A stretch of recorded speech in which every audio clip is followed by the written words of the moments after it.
அன்பிற்கினியவர்களே, இன்றைக்கு அண்டத்தில் இருக்கும் அனைத்தும் பிண்டத்தில் இருக்கின்றன என்பதை பற்றிய மறுபடியும் எனக்கு வந்த ஸ்பார்க்கை நான் கொஞ்சம் பதிவு செய்கிறேன். எந்த ஃபார்மாலிட்டியும் இல்லாமல் இந்த உடம்பு முழுவதும் மினிமம் உள்ளுறுப்புக்கள் எத்தனை இருக்கிறது என்று உங்களுக்கு தெரியும். பொறிகள் மூலம் எத்தனை உறுப்புக்கள், வெளி உறுப்புக்களை நம்ம எத்தனையும் தெரியும். இது ரொம்ப பேச வேண்டிய அவசியம் இல்லை. இத்தனை உறுப்புக்கள் நம்ம உடம்புக்குள்ளே இருக்கா என்று தெரிவதற்கே நமக்கு எத்தனையோ வருஷங்கள் ஆனாலும் புரியாது. சரி, ஏதோ கொஞ்சம் தெரிஞ்சிருக்கீங்க,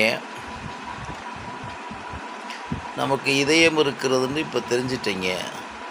அந்த இதயம் எப்படி இயங்குகிறது என்பதுலையும் யாருக்கும் கான்சன்ட்ரேஷன் கிடையாது. அந்த இதயம் எப்பொழுது நமக்கு பிரச்சனை வருகிறதோ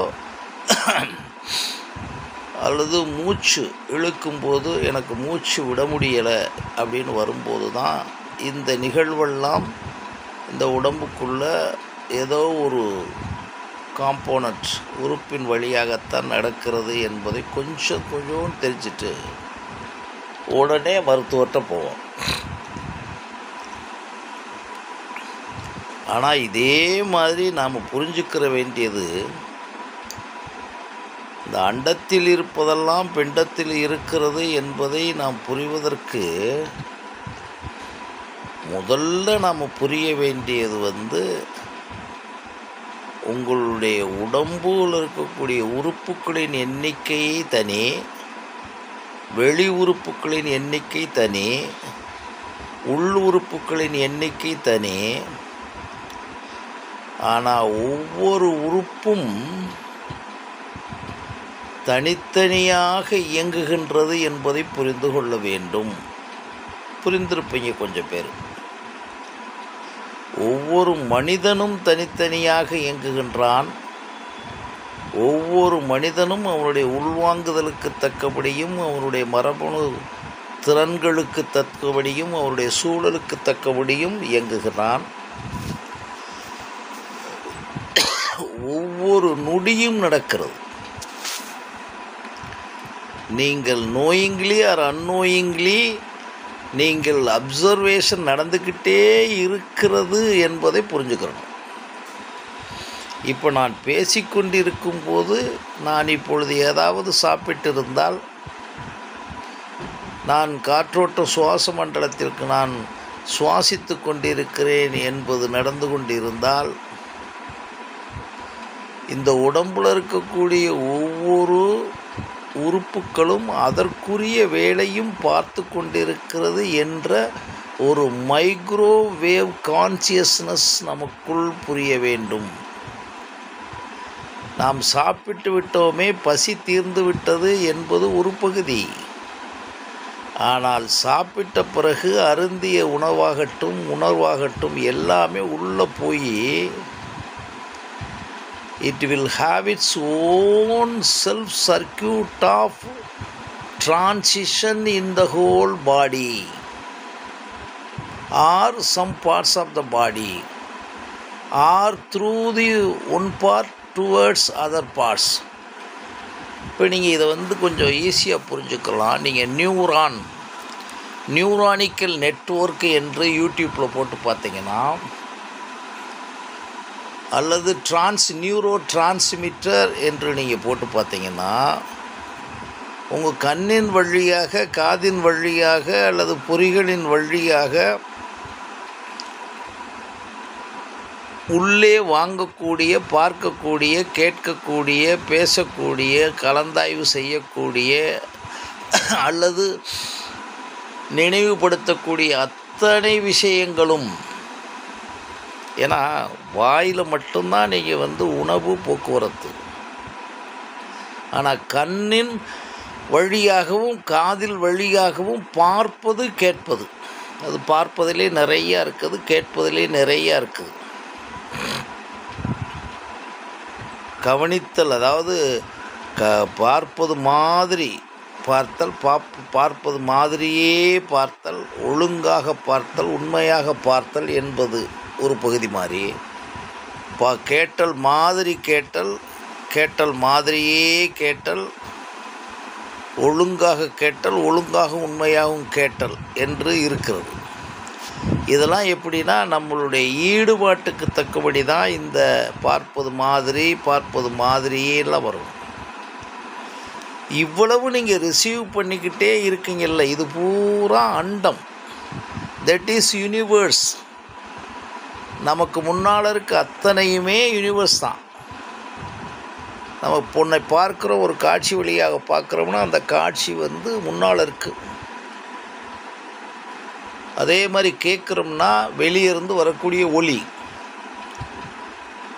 இப்படி பொறிகள் மூலம் உலகத்தில் இருக்க எல்லாயுமே உள்ளே வாங்குகிறோம் அப்படின்னும், நாம் இதுவரைக்கும் உள் வாங்கி இருக்கிறோம் என்பதும், பல லட்சக்கணக்கான பிறவின்னு நான் சொல்ல முடியும், பல லட்சக்கணக்கான மனிதனுடைய பர்த் இருக்குல்ல, என்ன பர்த்து, அப்பா அம்மா அப்படின்னு மாதிரி அப்பப்பா அப்பப்பா அப்படி போயிட்டுருங்க. 20,000 வருஷத்துக்கு முன்னால் இருந்த ஒரு மனிதன்ட்டு வந்தது தானே நம்ம. அந்த பிறவியை சொல்கிறேன். இவங்க சொல்கிற இந்த மறுபடியும் நாயாக பிறக்கிறது, பூனையாக பிறக்கிறது, அப்புறம் ஆயிரக்கணக்கான பிறவிகள் எடுக்கிற வேலையே நம்ம இல்லை. மனிதன் முதலில் தோன்றினான் இல்லையா, அது எப்படி தோன்றினான்னு அப்புறம் விட்டுருங்க, அதுக்குள்ளே வரலாறை பேசி நேரத்தை போக்க வேண்டாம். அந்த மனிதன்லேருந்து இன்ன வரைக்கும் இருக்கிறது மனிதன். மனிதனை மட்டும்தான் பெற்றிருக்கான். மனிதன் பூனையை பெற்று போடுறதில்ல. எங்கேயோ ஒரு ஆச்சரியங்கள் நடக்கும்ன்றாங்க, என்னமாச்சு, அதை விட்டுருங்க. ஆனால் மனிதன் மனிதனைத்தான் பெக்க முடியும், புலி புலியைத்தான் பெக்க முடியும். இது சாதாரண விஷயம். ஆனால் போட்டிருக்கேன், அந்த மனிதனிலிருந்து இப்போ நீங்கள் இருக்கீங்கல்ல, நானும் நீங்கள்லாம், இவர்களுக்குள்ள,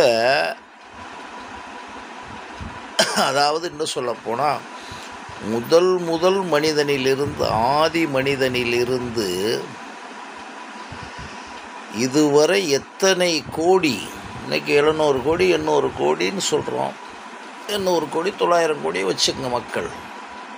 இதுக்கு முன்னால் பிறந்து இந்த உலகத்தில் இருந்து அப்புறம் இறந்த மனிதர்களுடைய அத்தனை உடம்பும் அழிஞ்சிருச்சு.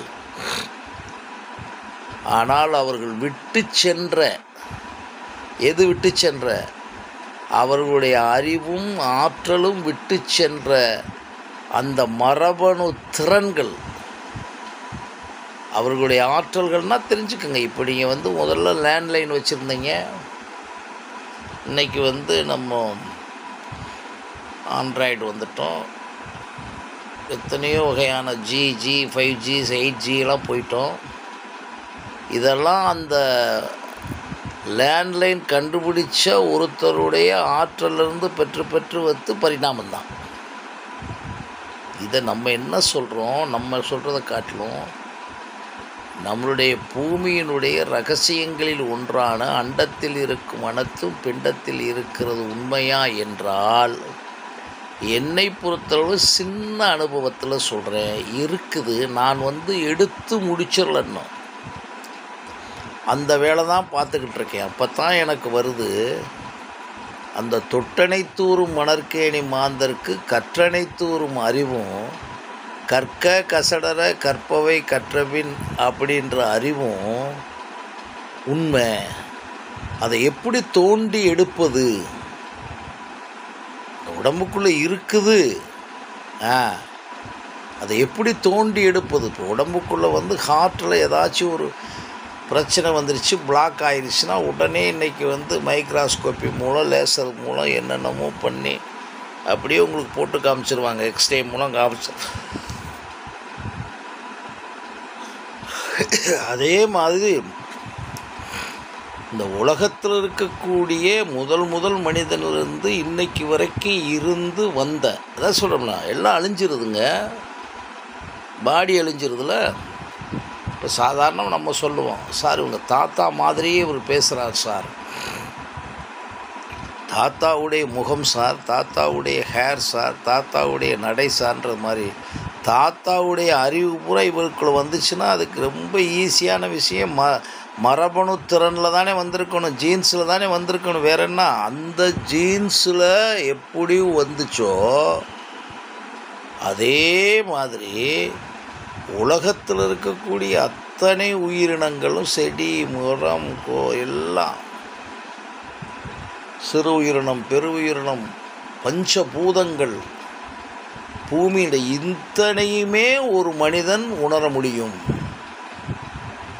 அப்படி உணர்றது சொல்வதற்குத்தான் இது. அப்போ அதை எப்படி எடுப்பது அப்படின்னா அந்த இடத்துல தான் நீங்கள் தெளிவாக எடுத்துக்கணும். கவனமே தியானமாக கவனிக்கணும்.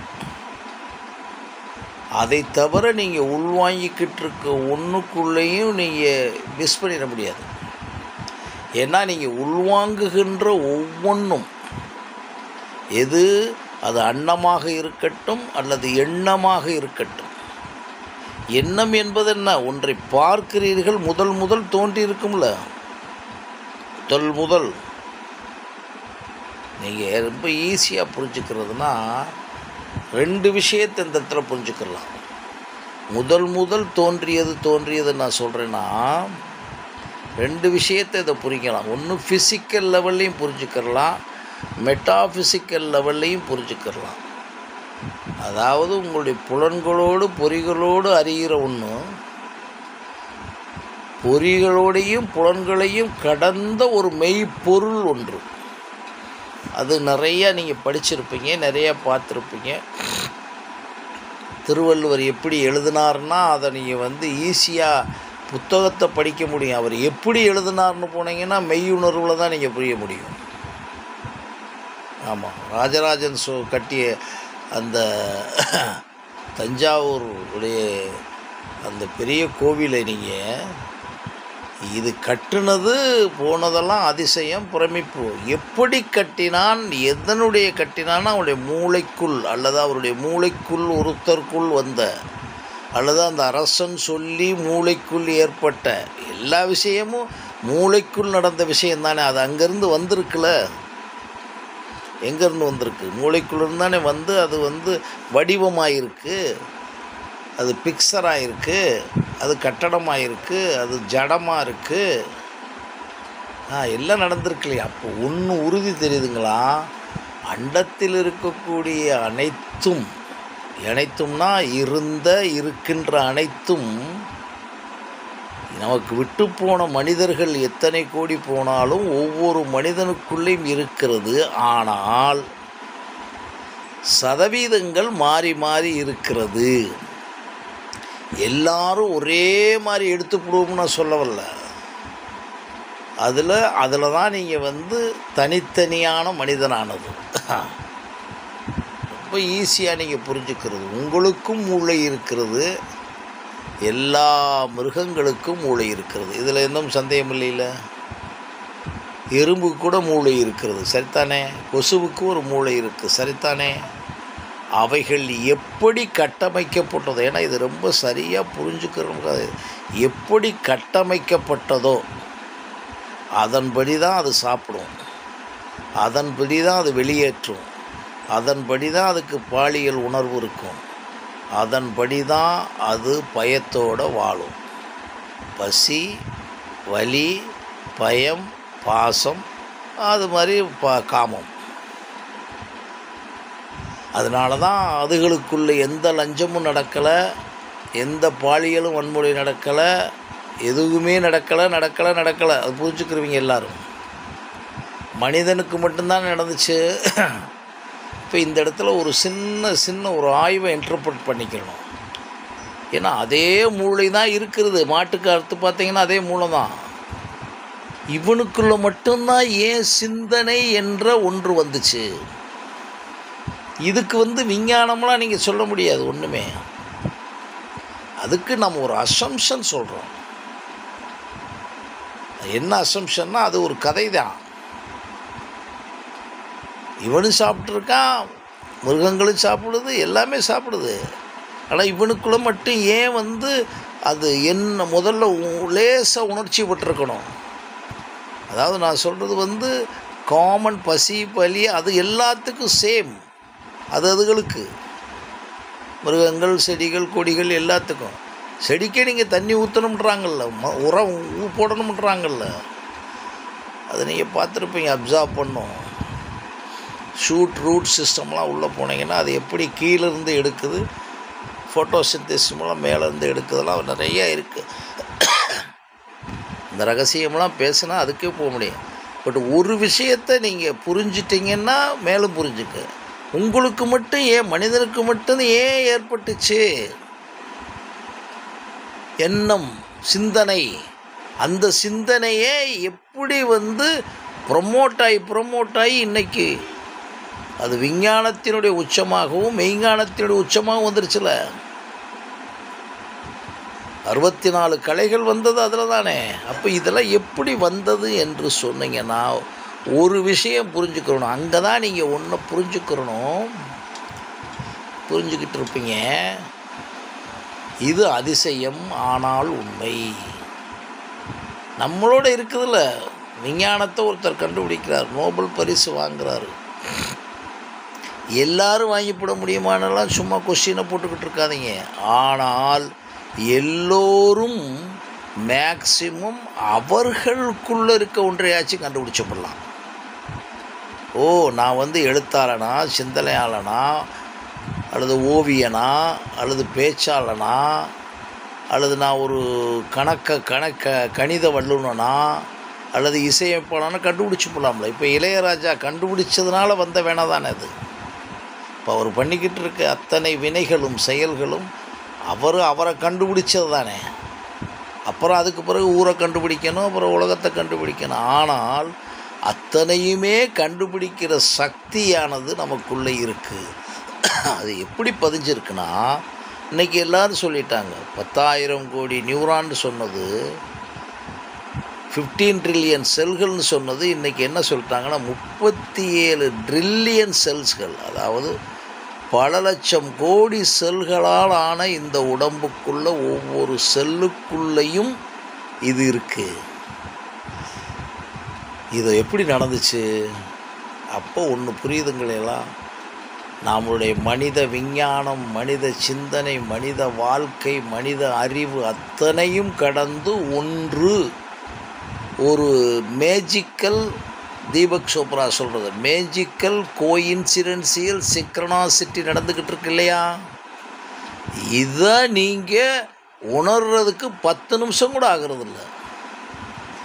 இரவு படுக்க போகிறதுக்கு முன்னால் அரை மணி நேரம் இன்றைக்கி நான் என்னப்பா சாப்பிட்டேன், என்ன நடந்துச்சு, என்ன நடந்துக்கிட்டு இருக்கு அப்படின்றத ஒரு 15 நிமிடம், டிவி பார்க்குறதுக்கு 1 மணி நேரம். அதாவது எப்படி சொல்கிறீங்க, பயங்கர பிஸி ஆகிட்டேன், எதையாச்சும் ஒரு புரணி சொல்லுகிற டிவிலையும் யூடியூப்லேயும் ரீல்ஸ் பார்க்குறதுலேயுமே நேரத்தை ஒதுக்கி அதை அப்படியே காலி பண்ணிவிட்டு படுத்துக்கிறீங்கள, அதை அப்படியே இதுதான் இன்னராக பார்க்குறது. இன்னராக பார்க்குறோன்னா உட்காந்து தவம் யோகா அதெல்லாம் இல்லை. அப்படியே இன்னர்னால் என்ன நடந்துச்சு காலையிலேருந்து உயிரோடு இருந்திருக்கோம்ல, இது எப்படி இருக்கிறோம், நாளைக்கு இருப்போம், எப்படி இருப்போம். அது நல்ல ஓஷோ சொல்கிற விஷயம் எனக்கு ரொம்ப பிடிச்சது. நடக்கிறேன், சாப்பிடுகிறேன், உயிரோடு இருக்கிறேன் என்ற கான்சியஸ்னஸ். இதைத்தான் அவங்க சூப்பர் கான்சியஸ்னஸ் சொல்லுவாங்க, அதை பெரிய விட்னஸ்ன்னு சொல்லுவாங்க, சாட்சியாக பார்க்குறோம். இதெல்லாம் நீங்கள் இப்போ நடந்துக்கிட்டு இருக்கும்போதே உணர்றான்னு சொல்கிறாரு ஓஷோ. அது உண்மை. அந்த உணர்தலில் என்ன நடக்கிறது என்றால், நாம் எந்த நேரமும் விழிப்புணர்வு என்ற வார்த்தை வச்சுருக்காங்கல்ல, அவேர்னஸ், விழித்திருன்னு சொல்கிறார்ல, தனித்திரு, விழித்திரு, பசித்திருன்னு சொல்கிறார் இல்லையா, அதுதான் அவைகளெல்லாம் என்பது என்னுடைய கருத்து. நான் பேசிக்கொண்டு இருக்கும்போதே இந்த பேச்சு எப்படி எனக்குள் வருகிறது, கண்டினியூவஸாக வருகிறது, ரெஸ்ட்ரிக்ஷன் எல்லாம் வருகிறது. பேசும்போதே எனக்கு எப்படி எடுத்து கொடுக்கப்படுகிறது. அப்போ இந்த இடத்துல மிகப்பெரிய அதிசயம் இருக்கிறதாக இல்லையா? அதெல்லாம் எங்கிருந்து வருகிறது என்றால் நாம் மூளைக்குள்ளே இருக்கக்கூடிய ஒரு செல்லில் இருந்து வருகிறது. இந்த பாட்டு அந்த பாட்டுன்னு விளக்கம் சொல்கிறதுக்கு நம்ம மருத்துவர்கள் இல்லை. வள்ளுவர் எந்த பாட்டிலேருந்து எழுதினார் அப்படின்லாம் பேசிகிட்டு இருக்கக்கூடாது. வந்துருச்சு இல்லையா, மூளையிலிருந்து தானே வந்திருக்கணும். எப்படி வந்திருக்கணும்? ஏற்கனவே சேமிக்கப்பட்ட ஒன்றிலிருந்து தானே எடுத்திருக்க முடியும். சட்டியில் அகப்பையில் எடுக்கிறதுக்கு சட்டியில் வேணும்ல, இப்படி ஈஸியாக முடிச்சுங்க. ஆக இந்த உடம்பில் இருக்கக்கூடிய ஒவ்வொரு செல்களும், ஈவன் பாடி, அதான் இன்றைக்கி எபிஜெனட்டிக்ஸ் வந்து விட்டது. அது என்ன சொல்லுது? நீங்கள் உங்களுக்குள்ளே இருக்கக்கூடிய தவறான நெகட்டிவான விஷயத்தெல்லாம் நீங்கள் கரப்ட் பண்ணி காலி பண்ணி போடலாம். அதையே கரப்ட் பண்ணி சார் 2 விஷயந்தான் சார் உடம்புக்குள்ளே இருக்குது. ஒன்று, உடல் உறுப்புகள் தனியாக இயங்கிக்கிட்டு இருக்கு. உங்களுக்கு டிஎன்ஏ அதோடு இருக்குது, ஒவ்வொரு செல்லுக்குள்ளே இருக்குது சார். அதே நேரத்துக்கு இதை நீங்கள் அண்டர்ஸ்டாண்ட் பண்ணி ஒவ்வொரு செல்லுக்குள்ளேயும் இந்த 37 ட்ரில்லியன் செல்லுகளுக்கு, அதாவது பல லட்சம் கோடி செல்களுக்குள்ளேயும், அதாவது 10,000 கோடி நியூரான்கள் கூடிய மூளையில் இருக்க செல் ப்ளஸ் உடம்புல இருக்க ஒவ்வொரு செல்லுக்குள்ளேயும் நான் ஏற்கனவே பல தடவை அன்பு என்ற அதிநுண்மின் அதிர்வலை உணர்வுகளும், அடுத்து உண்மை, எதை எடுத்தாலும் உண்மையை கண்டுபிடிக்கிற ஆற்றலாய்க்குரிய ஞான கண்களும் இருக்கின்றன என்பதை புரிஞ்சுக்கங்க. இந்த 2ம் கலந்து என்னைக்கு கலக்கலையோ அங்கே தான் உங்களுக்கு வந்து அறியாமை வரும், புரியாமை வரும், தெரியாமை வரும், முயலாமை வரும், இல்லாமை வரும், பொய்மை வரும், சுயநலம் வரும், மாயை வரும், கற்பனை வரும், ஆணவம் வரும், பேராசை வரும், பொறாமை வரும் சார். இந்த 2ஐயும் செக்ரிகேட் பண்ணுறதுக்கு நீங்கள் எங்கேயுமே போக வேணாம். நீங்கள் ஒவ்வொரு விஷயத்தையும் இந்த 2ஐயும் செக்ரிகேட் பண்ணிங்கனாலே நீங்கள் 24 ஹவர்ஸும் உண்மையிலையும் அன்புலையும் கருணையிலையும் இரக்கத்திலையும் உங்கள் ஒவ்வொரு அணுவணுவான செயலுக்குள்ளே வந்துடுவீங்க. அப்படி நீங்கள் வந்துட்டீங்கனாலே இந்த உலகத்தில் இருக்கக்கூடிய அத்தனை விஷயம் கண்டுபிடிக்கக்கூடிய ஞான கண்கள் அப்படின்னு பேர் வச்சுங்க. 3rd ஐ 4th ஐன்னு அதெல்லாம் பிடிபடும் தான் நீங்கள் உங்களுடைய என்ன அவங்க தெரியுமா அதில் ரகசியம். இதை புரிஞ்சுக்கிறீங்க. புரிஞ்சுக்கிட்டதுனால என்ன சார் லாபம்னு கேட்டிங்கன்னா, அப்படிப்பட்ட உலகத்தை அப்படியே ரசிக்கிற, இந்த பிறவியை ரசிக்கிற, இந்த உலகத்தில் ஒன்றுமே இல்லை நம்ம நம்பிக்கிட்டு இருக்க அத்தனை மாயின் கலக்கும்போது அப்படியே டோட்டலாக கருவறையில் எப்படி இருந்தீங்களோ அந்த நிலையாகி அந்த இடத்துல நோ தாட் ஆயிரும். நிர்விகல்ப சமாதி எல்லா நிலையும் வந்துடும் சார். இந்த உலகத்தில் பதஞ்சலி எழுதிய, கைவல்யம் எழுதிய வேதாந்தங்கள் எல்லாத்தையும் உங்கள் உடம்புக்குள்ளே பார்க்க முடியும், யாருடைய துணையும் இல்லாமல். முதல்ல கொஞ்சம் வழிகாட்டுதலோடு மறுபடியும் சந்திக்கின்றேன். நன்றி, வணக்கம்.